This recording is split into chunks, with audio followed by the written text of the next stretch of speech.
14 na kabanata. Ang kasamaan ng tao. Walang Diyos.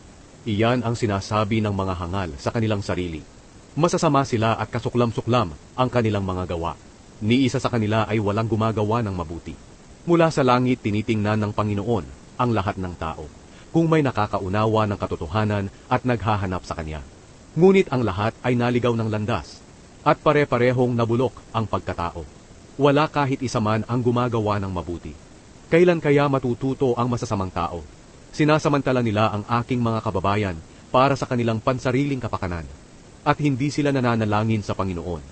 Ngunit darating ang araw na manginginig sila sa takot, dahil kakampihan ng Diyos ang mga matuwid.